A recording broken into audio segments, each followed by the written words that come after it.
New York সিটির ইতিহাসে রচিত হল নতুন এক অধ্যায়। বিশ্বের প্রভাবশালী এই নগরীর মেয়র নির্বাচনে জয় পেয়েছেন জোহরান মামদানি, যিনি শহরটির প্রথম মুসলিম মেয়র হয়েছেন।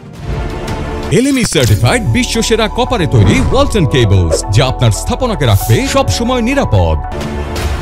স্বতন্ত্র তথ্য সংস্থার ডিসিশন ডেস্ক HQ জানিয়েছে, ডেমোক্র্যাটদের সমর্থিত এ প্রার্থী মোট ভোটের 50% বেশি পেয়ে নিরঙ্কুশ বিজয় অর্জন করেছেন।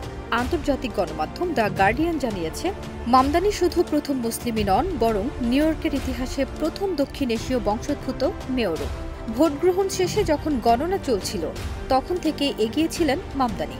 85% ভোট গণনা শেষে ফলাফল কার্যত নিশ্চিত করা যায়। ফল ঘোষণার সঙ্গে সঙ্গে উল্লাসে ফেটে পড়েন সমর্থকরা।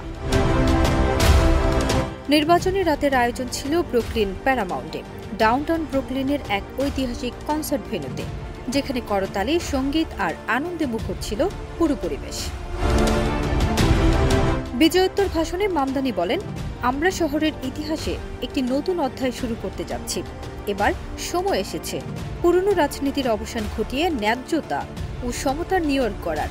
তিনি আরও প্রতিশ্রুতি দেন, বাসস্থানের সংকট নিরসন, গণপরিবহন সুলভ করা এবং শ্রমজীবী মানুষের জন্য সাশ্রয়ী নগর গড়ে তোলাই হবে তার মেয়াদকালের মূল লক্ষ্য।